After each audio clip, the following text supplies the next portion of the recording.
Unresolved Problem segment tonight, the sex trade in America and overseas. A viewer warning, this segment contains some very disturbing material. A new documentary called Demand reveals that the average age of first-time prostitution in the USA is 11 to 14 years old, and that there are more customers than the illegal industry can handle. This now is Linda Smith, the president of Shared Hope International, which produced the documentary. I want to concentrate on the USA. I know the problem is acute overseas in places like Thailand and other countries like that. But here in the United States, you have thousands of children, American children, selling their bodies on the street. Did you find out if there's any commonality? They come from terrible homes where they are abused? Is that the primary motivator of that?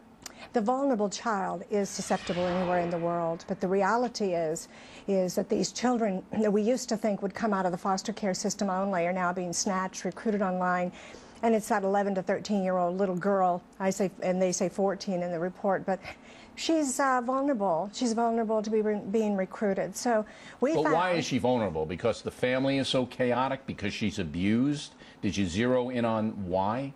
We actually looked at why in all the countries, and we found that the family itself was a problem in most countries, right, and the culture, just like in America.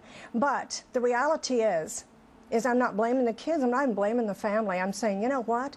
If there weren't men buying, if there weren't men out there buying, there wouldn't be a trafficker, there wouldn't be a snatcher. That's true. Now, your documentary, which we want people to see, and you can go to enddemand.org to watch it, does concentrate on the people who buy the children. And what shocked me was, in Atlanta, Georgia, there was actually a strip club that was selling children on the premises that you found. Absolutely. We used undercover investigators, which we use in every country, and we had them go in as sex tourists or tour operators. And we found that if you went to a convention, you could get a discount coupon to strip clubs. And we followed that process and found that in the back of the VIP rooms, isn't that something, gentlemen's club and VIP rooms? Yeah.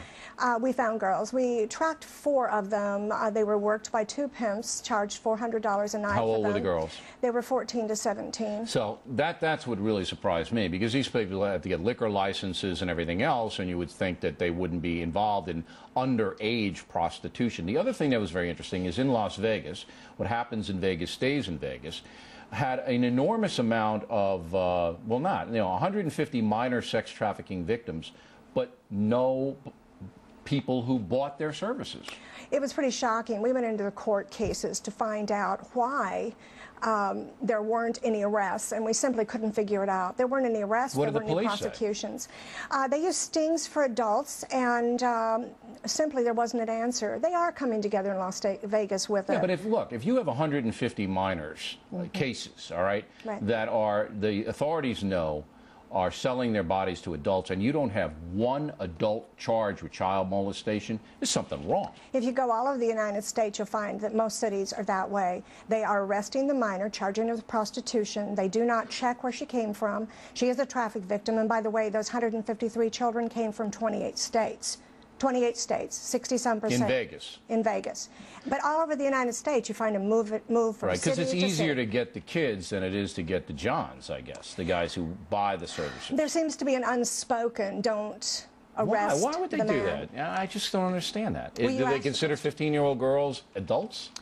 I think that there is a label that goes on inside of the ordinary person's mind that says prostitute. If you say child prostitute, she isn't worthy of justice. And they don't ask the second question. Now, there is a change around the United States, and this particular program can change that. Okay. We want everybody to go to enddemand, one word, enddemand.org, and check it out. And we appreciate you coming in, Ms. Smith. Thank you. Thank you.